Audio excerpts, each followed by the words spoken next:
Selamat pagi Indonesia. Anda menyaksikan seputar Bali terkini pukul 9 WITA bersama saya Yuma Sukmatika. Pemirsa, sepak bola menjadi salah satu dari 3 cabang olahraga yang berangkat paling awal menuju gelanggang PON ke-19 di Jawa Barat.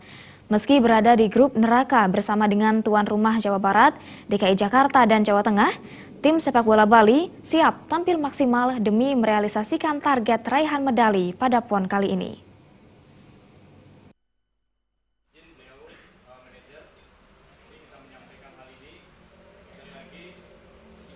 Manajer tim sepak bola PON Bali sekaligus Wakil Wali Kota Denpasar, I Gusti Ngurah Jaya Negara mengungkapkan, tim sepak bola Bali sesungguhnya cukup sadar diri dengan status grade 3 yang diberikan, sehingga tidak terlalu mematok target berlebihan di ajang PON. Jaya Negara menambahkan, meski enggan sesumbar, publik dan calon lawan tentunya telah paham dengan kekuatan tim sepak bola PON Bali. Apalagi tim sepak bola Bali akan diperkuat sejumlah pemain yang berlaga di kasta tertinggi kompetisi sepak bola nasional, seperti Putu Gede Juni Antara, yang memperkuat Bayangkara FC, Adi Parwa, dan Junius Felicianus dari Bali United, serta Kusendia Haryudo yang bermain untuk Gresik United. Dengan mengandalkan permainan ngotot, tim Bali diyakini mampu lolos dari fase grup guna melaju ke babak knockout.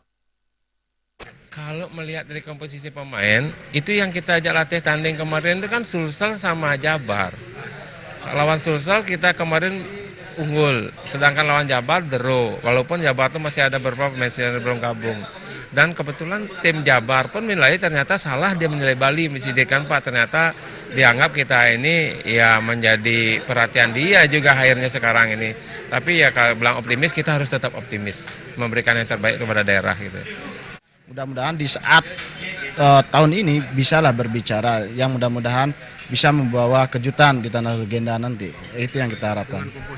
Demi meningkatkan semangat juang para pemain di lapangan, jajaran manajemen juga tidak tanggung-tanggung dalam mempersiapkan bonus. Pada laga awal penyisian grup A yang dihelat 14 September 2016 mendatang di Stadion Pakansari Cibinong, tim sepak bola Bali akan berhadapan dengan DKI Jakarta. Halid Sidi dan Ratna, Bali TV. Kami akan kembali dalam seputar Bali terkini 1 jam mendatang. Selamat pagi dan sampai jumpa. Salam Indonesia.